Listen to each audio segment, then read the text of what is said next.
This is Cerebral Cinema. Movies of the mind. Of your smile. Use Pepsodent twice a day. See your dentist twice a year.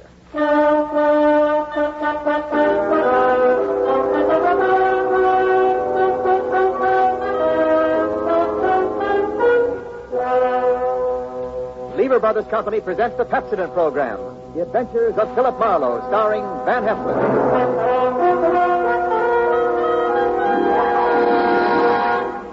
Philip Marlowe, the screen's most famous private detective, created by Raymond Chandler, brought to you on the air by Pepsodent, and starring MGM's brilliant and dynamic young actor, Van Heflin.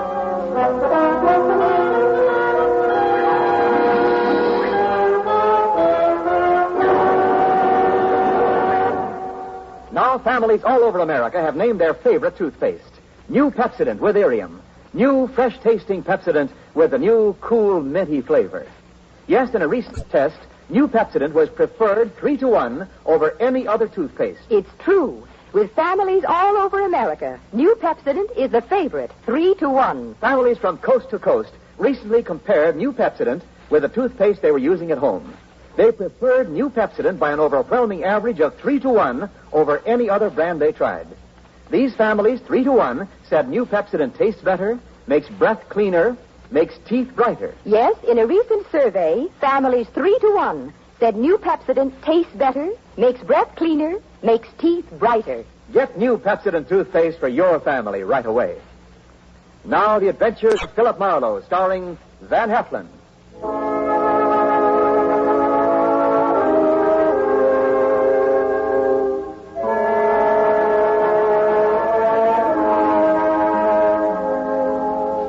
The moment old man Geiter came into my office, I made up my mind not to vote for him if he ever ran for president. He was tall and thin with straight, compressed white lips. He wore a neat pinstripe flannel suit with a small rosebud in the lapel. He carried an ebony cane, and he wore spats. He looked a smart 60, and unless his ulcers got nasty, I gave him another 15 years, which was pretty big of me. He sat down, speared me with those barbed gray eyes, and came right down to business. Mr. Philip Marlowe, I believe. That's right. My name is Wadsworth Geiter. How do you do, Mr. Geiter? You're a private detective? Well, why not? Frankly, sir, I'd expected a Hollywood detective's office to be somewhat more glamorous, or rather more elegant, shall we say? Well, Philo Vance has a branch office here on the 4th floor. If you're shopping around... No. You'll do, I'm sure. Well, my rate is $25 a day, plus expenses. Money is no object. Except when you don't have much of it. That seems to be the motivating philosophy where Miss Harriet Huntress is concerned. Who or whom is Miss Harriet Huntress? A rather standard, rather obvious gold digger who wishes to marry Grover. You want to tell me who Grover is? Grover is my adopted stepson, my late wife's son. Go on. Next year, he will inherit $1 million left him by his mother. Which explains Miss Huntress's interest in Grover. Precisely. Look, Mr. Geiter, am I being hired to smear Miss Harriet Huntress? Not at all. Merely to disillusion Grover about her. Yeah, well, that's the same thing. I think you'd better find yourself another Now, boy. Wait, there's more. Okay, let's hear it. Do you know a man named Marty Estelle? Sure, he's a big-time gambler out on Sunset Strip. Why? Mr. Estelle claims my son Grover owes him $50,000. Well, then Grover'd better pay up if I know Marty Estelle. But suppose my son doesn't really owe Estelle the money. Does he or doesn't he? Mr. Estelle supplied photostat copies of Grover's notes with Grover's signatures. I thought they might be forged, so without Grover's knowledge, I took them to a handwriting expert named John Arbogast, a sort of detective. No? He's not sure. He wants more time. I'd like you to take over the case. Harriet Huntress and all. Miss Huntress, as you may know, is associated with Mr. Estelle. Well, that's incidental. I'll handle the forgery case but not the slander job. Now, where does this Arbogast have his office? On Sunset near Ivar. Okay, I'll look it up. Miss Huntress? She lives at the El Milano on North Sycamore. All right, I'll look her up, too. Arbogast and Huntress in the order named.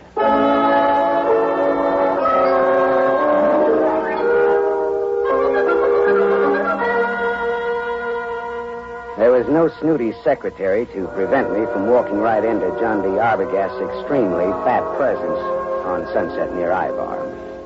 He was an enormously fleshy gent with a thick neck that was in folds like a concertina. He wore a wrinkled dark suit that needed cleaning and some reweaving where it had some small holes in it. Arbogast just sat and stared at me with the whites of his eyes. Because those 3 holes that needed reweaving were bullet holes. And John D. Arbogast was dead. Very recently dead. I left in a hurry, and as far as I could tell, nobody saw me come, nobody saw me go. My next stop was the Swank El Milano Hotel on North Sycamore. Just a second, mister. Something you want? Yeah. Who are you? I'm the house detective. Well, I'm looking for a Miss Harriet Huntress. Miss Huntress ain't seeing anyone. You can tell her it's Marty Estelle. Are you Marty Estelle? I'm from him. That's different, ain't it? That's none of your business, is it? Well, whatever you're up to, you're not playing it very smooth. Well, some days I feel like playing it smooth, and some days I feel like playing it like a waffle iron. Well, if you must know, I'm one of the boys. Philip Marlowe, private eye. Here, it's my card. Yeah, well, that's another story. I'll phone up to Miss Huntress. Yeah, say I'm from Marty Estelle, and make it convincing, huh? How much convincing? Oh, well, how much do those cigars you're smoking cost you? $22.50, box of 50. That much convincing. Well, that's cute. You and me are going to get along. I'll phone Miss Huntress, but you go right on up. Room 814. I just know it'll be all right.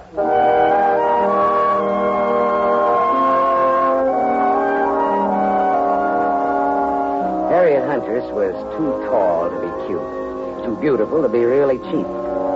Her green eyes were wide set, and there was plenty of thinking room between them. Her hair was a dusky red, like fire seen through a haze. The green eyes were that much green ice as she sized me up in the doorway. Well, what's the big message, Sonny? I'd have to come in. I never could speak very well in public. Come in. Never could speak very well on a dry throat either. There's the scotch. Help yourself. Thank you. So, you're from Marty Estelle. No, not strictly, not even loosely. Not at all, in fact. What's your racket? No racket. Marty will love to know you used his name. I'm shaking in my shoes. You're some kind of detective, aren't you? Yeah, right. Philip Marlowe. Hey, it's good scotch here. I'm glad you like it. Now, what's your business? All right. How much will you take to give up Grover? You look smart, but you talk stupid. Old man Geiter's pretty tough. His idea is that you get nothing, you get smeared. I don't see it that way. How much? How about $50,000? How about $500? How about talking about the effect of the rain on the rhubarb? Now, look, sister. Suppose we skip the footwork, considering the sobering fact that a man named John D. Arbogast has already been murdered in this little case. Does that have anything to do with me? I don't know. He was hired to analyze some notes Grover gave Marty Estelle. He was killed just after I took over the case. Do you think Marty Estelle works that way? You know him better than I do, does he? Have you told the police yet? No, I thought I'd see if I could make a deal with you first. I'm going to tell you something. My people were nice people who never got involved in murders. Old Geiter ruined my father. My dad shot himself and my mother died of the shock. I'm going to fix Geiter for that someday, even if I have to marry his son to do it. Adopted stepson, really. There's no relation at all. It'll hurt Geiter just as hard. And the kid will have $1 million next year. I could do worse, even if he does drink too much. You wouldn't want Grover to hear that now, would you? No? Turn around and have a look, Gumshoe. I turned fast. He stood about 4 feet from me. Big, blonde, powerful. Whiskey in his brain and blood in his eyes. I can say anything I want around Grover. It's all right with him. Isn't it, Grover? That's right, Harry. He's trying to break us up, Grover. What do you think of that? I think maybe I better break him up. That's what I think of that. She laughed, and that made me mad. I turned to growl at her. It was a dirty look. It was the look of the month. That was a mistake. The big guy hit me. I went over sideways. It wasn't a hard punch, but my head hit a desk going down, and the desk got the decision. It gets dark fast in Southern California, but seldom that fast.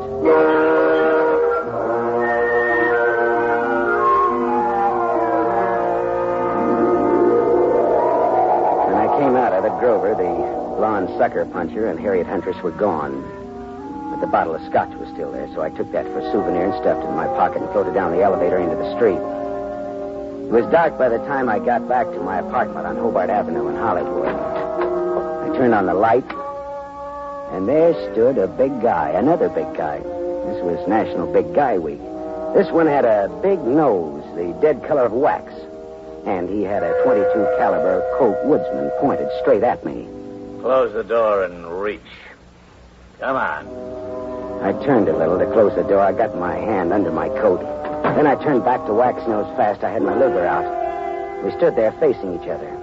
Waxnose didn't seem at all impressed with my automatic. I just came to tell you to be smart. You're looking at a Luger, mister. Yeah, I know. Men of distinction carry Lugers. Me, I pack this small bore because I can shoot. If you think you can take me, go to it. Now, look, what's the game? Maybe you can take a hint, and maybe you can't. Maybe or maybe not. What is it? Lay off old Geiter's boy. When I wouldn't think of contradicting anyone who uses a Colt Woodsman .22 with the front sight filed off must think he's pretty good. I am good. Yeah. And that's why I say, okay, pal. We'll see. Speaking of .22s, do you know anybody named John Arbogast? I meet such a lot of people. Well, this one was fat and shot 3 times with a .22. I don't remember shooting no fat guys today. So long, chum. Remember what I told you. Lay off Grover. So long, chum. Yeah. Swell. Ah, shut up. Yeah. Mr. Marlowe? Oh, Mr. Geiter. Well, your son or your adopted son or your stepson or whatever he is poked me in the jaw today. He is both my stepson and my adopted son. Well, both of them poked me in the jaw. My word, where? In Miss Huntress's apartment. You spoke to her? What did she say? She wants 50 grand and no dice. I offered her 500, just as a gag. Just as a gag. Mr. Marlowe, perhaps you underestimate the importance of this matter to Listen, me. Mr. Geiter, there are some very unusual angles to this case. For example, a gunman just stuck me up in my own apartment and told me to stay off of this case. What? I don't see why this case should get so tough. Good heavens. Listen, Mr. Marlowe, my chauffeur, Waldo, will pick you up in my limousine. I want to talk to you. All right. Well, tell Waldo to park on Hobart facing Franklin. He'll be around for you in 20 minutes. Good. Just give me time to drink my dinner. Bye-bye.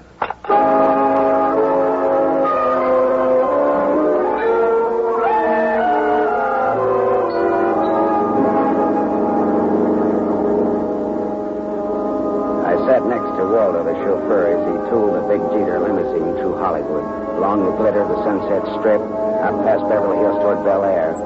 At Cavello Drive, we swung left for a couple of 100 yards, then left again, aiming for a driveway flanked by 12-foot wrought iron gates. Then something happened. Someone was standing in the glare of our headlights. Waldo swore and slammed on the brake shelf. You stupid! Go and get out of the driveway! The man stepped toward us. In the next minute, there was that same Colt .22 staring into my face again. All right, this is a heist.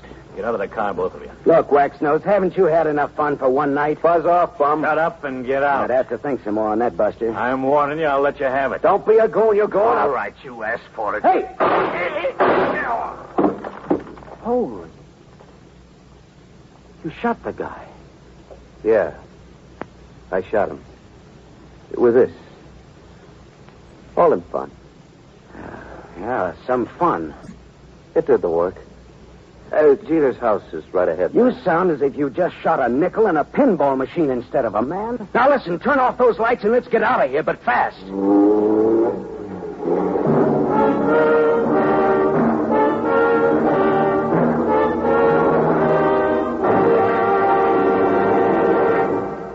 You are listening to The Adventures of Philip Marlowe, starring Van Heflin. Yes, families all over America have named their favorite toothpaste. New Pepsodent with invigorating irium foam. New, fresh-tasting Pepsodent with a new, cool, minty flavor. In a recent test, New Pepsodent was preferred 3-to-1 over any other toothpaste. It's true. Families all over America say New Pepsodent is their favorite, 3-to-1. The William Kilpatrick family, 212 South Missouri, Claremore, Oklahoma, preferred New Pepsodent on every single count.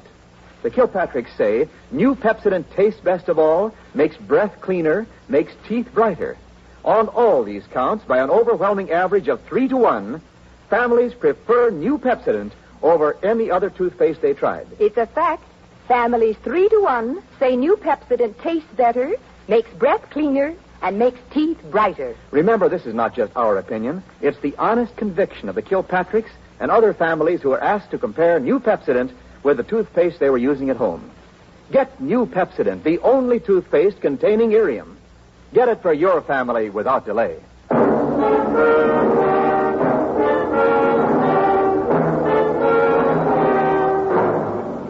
We continue with the adventures of Philip Marlowe, starring Van Heflin, who appears by arrangement with Metro-Goldwyn-Mayer, producers of The Romance of Rosie Ridge, starring Van Johnson.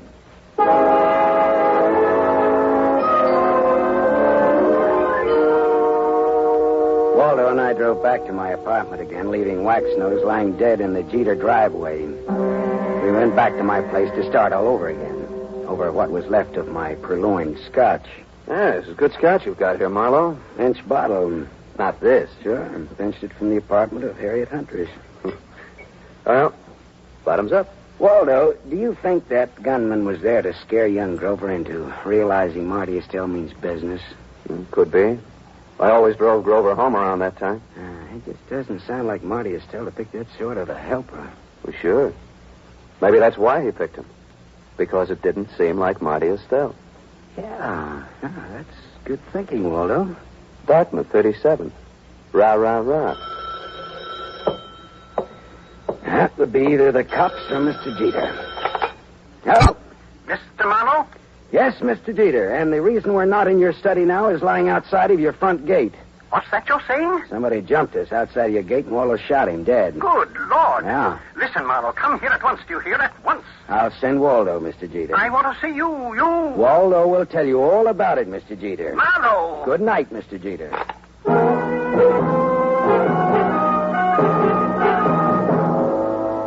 After Waldo, the chauffeur, had left, I went back to the El Milano Hotel. Hawkins, the house stick, was all smiles and open palms.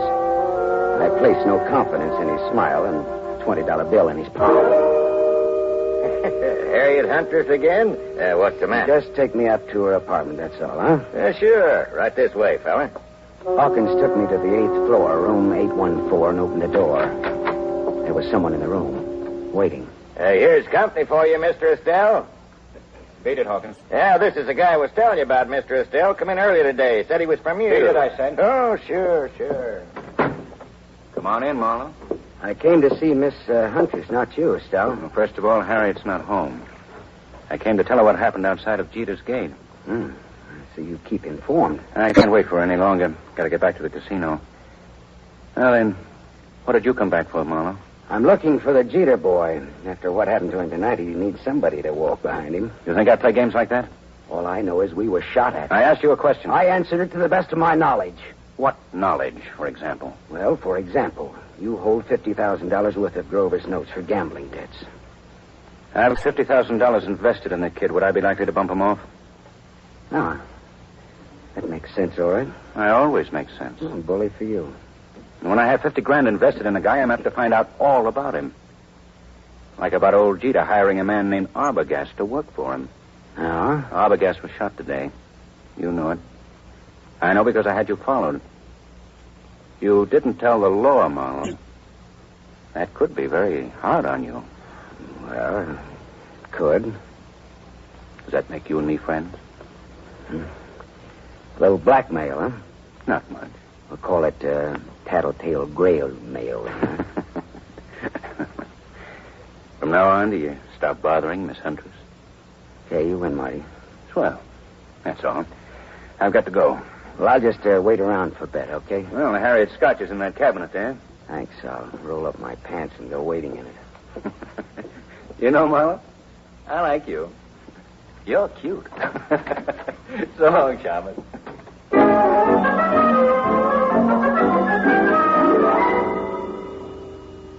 Marty Estelle was right. He wouldn't kill anybody who owed him money and was soon to come into a lot of it.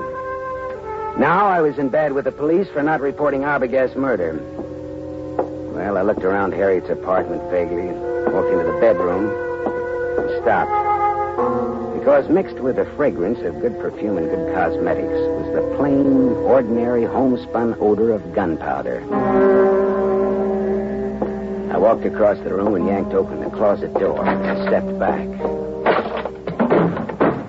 There, just as big as life, but as dead as they ever come, was young Grover Geiter. And at Grover's feet, among the graceful shoes in Harriet's closet, was a tiny pearl-handled automatic. I felt bad about that, because I guessed that the dainty holes, the bullets from that dainty gun, would fit the 2 dainty holes over Grover's heart. I put the neat little pistol in my pocket. I thought old man Geiter ought to know about his son, I thought. I didn't expect to find Waldo, the chauffeur, and Harriet Huntress with old Geiter in Geiter's big study, but there they were. Why, Mr. Marlowe, I'd about given up hoping to see you tonight. Well, I changed my mind about coming out again, Mr. Geiter. Oh, Waldo? Hi, Marlowe. Didn't expect to see you here, Miss Huntress. Didn't you? Did you expect to see me here? Never mind that, Marlowe. I want to know where my son is. What do you mean, Mr. Geiter? He's missing. That's what I mean. Oh. He's missing, and no one knows where he is. I know. Eh? What's that? Where, Marlowe? Miss Huntress, where did you and Grover go after Grover took that sucker punch at me in your apartment? We went out together in a taxi. During the ride, I had a change of heart. I didn't want Grover or Grover's money. I told Grover to find another playmate, and I got out in Beverly Hills. Grover went on in the taxi. Well, where did you go? Back to my apartment. Later, I got out my car to come down here and tell Mr. Geiter I decided to forget the whole thing. And for him to call off his dime novel, Sleuth. A dime will no longer buy a novel of any description, but that is beside the point. You said you knew where Grover is. That's not beside the point, is it, Mr. Marlowe? He's back in Harriet's apartment. Well, I didn't let him in. How on earth could he? Hawkins, your house detective, let him in. The last I saw of Grover, he's dead. Oh, what? What's that? Dead, shot with a small caliber gun. I can't believe it. I can't. Grover's dead? Miss Huntress, this .25 caliber pistol was on the floor at Grover's feet. Here, take it. Look it over, will you? It's mine. You're murderous. Oh, I'm not. You cold-blooded and murderous. Oh, stop that! Stop it, both of you. It could have been suicide. Suicide? Well, yes, that's a possibility, of course. I see you like that idea, Geiter. But it wasn't suicide. Then she did it. The murderess, the scheming, contemptible... It was murder, and it's fairly obvious who did it, Geiter. Eh? Marty Estelle is my guess. Well, guess again, Waldo. Estelle had $50,000 invested in Grover. He wouldn't kill a golden goose like that. And Waxnose didn't do it because he was dead, thanks to Waldo here. That leaves her. She did it. There had to be a motive and an opportunity. Well, it was her apartment, after all. Correct, Waldo. But Grover was Geiter's adopted stepson. Oh, like a real son he was to me. A real son. Yeah. But did you lovely people know that in the state of California, a man can inherit from an adopted son who has money and who gets dead? Did you know that, Mr. Geiter? Why, what do you mean? Your inheriting Grover's $1 million would be a motive for killing him, wouldn't it? Mr. Marlowe. That was the motive, Geiter, and it was Waldo's job to find the opportunity to murder Grover for you. All right, Marlowe. That'll be all for you. Well, Waldo, the Dartmouth gun fanner, huh? Drop that gun, Waldo. Shut up. I said drop it. Oh, drop it. Hey, that's nice shooting, Harriet. My hand. Well, Papu put a little Band-Aid on for you, Waldo. Waldo, you could have gotten into my apartment wearing that chauffeur's uniform. You could have gone in through the garage entrance and up the back way. Sure. When Grover let him in, he backed Grover into the room with his gun, but he shot him with yours. How much was Geiter going to pay you for this job, Waldo? Don't talk, Waldo. He's bluffing. You're telling me he's bluffing. Nice kids, these college boys. Tell me, was it Dartmouth or Dannemora, Waldo? Shut up, copper. You killed John Arbogast to throw suspicion on Marty Estelle. Then you hired Waxnose to fake a holdup on Grover. Why? Again to throw suspicion on Marty Estelle. To make it look as though Estelle was trying to scare Grover into paying his gambling debts. If I hired Waxnose, why would I have shot him tonight? Because you like to kill people, Waldo. When I was brought out here tonight, Waxnose thought I was Grover in the car. He began to fake his holdup. But you just couldn't resist taking one of your snappy snapshots at Waxnose, could you, Waldo? Shut up. Could you? Next, Mr. Wadsworth Geiter. Look here, Marlowe. You can't accuse me of... Doctor. He's sick. Call a doctor. It's his heart. If Geiter dies, it's your fault, Marlowe. Okay, Waldo. Tell you what I'll do, Waldo. If Geiter dies, he doesn't have to pay me my fee. We're even. Okay, Waldo? Harriet, Angel, listen, go call the doctor. And while you're there, call the law, huh?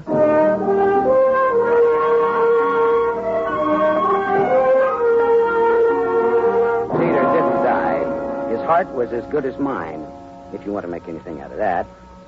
The law had Geiter and Waldo cold, and I mean cold. Me?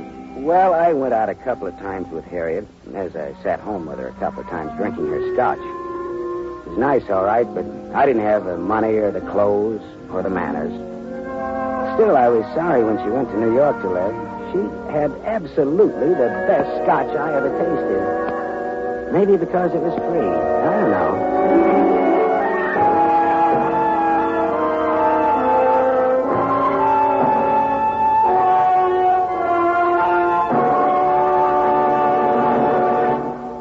You have just heard Van Heflin, starring in the mystery series Raymond Chandler's The Adventures of Philip Marlowe, brought to you by the Lever Brothers Company, makers of Pepsodent.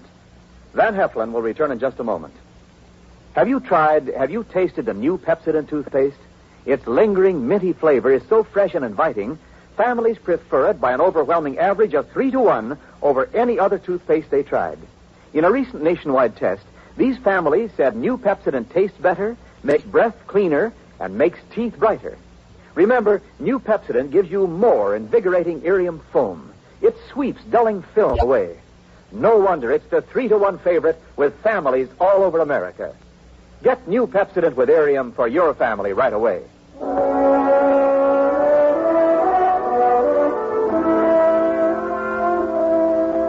Now, here is our star, Van Heflin. The need for food in Europe tonight is desperate. Starvation faces a multitude of our fellow men. There's a way you can help. For $10, a package containing 21.5 pounds of food will be sent for you to a friend or a relative or any member of an organization you designate in Europe. Or simply say to a little French girl or to a Belgian war widow. Your order will be strictly respected, and you'll receive a signed receipt from the person who received your gift. Send $10 now. Send all you can. Send your $10 to CARE. C-A-R-E. CARE, New York. Help keep America the hope of the world.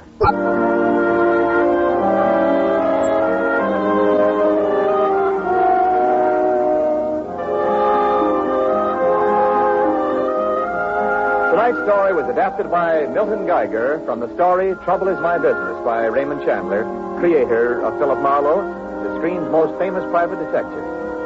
The original music was composed and conducted by Lynn Murray.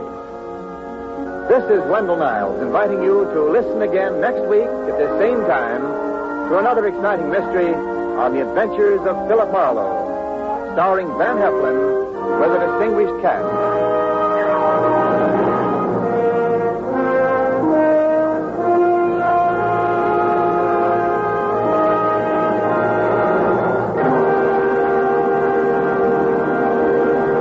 NBC, the National Broadcasting Company. Cerebral Cinema hopes you have enjoyed this movie of the mind.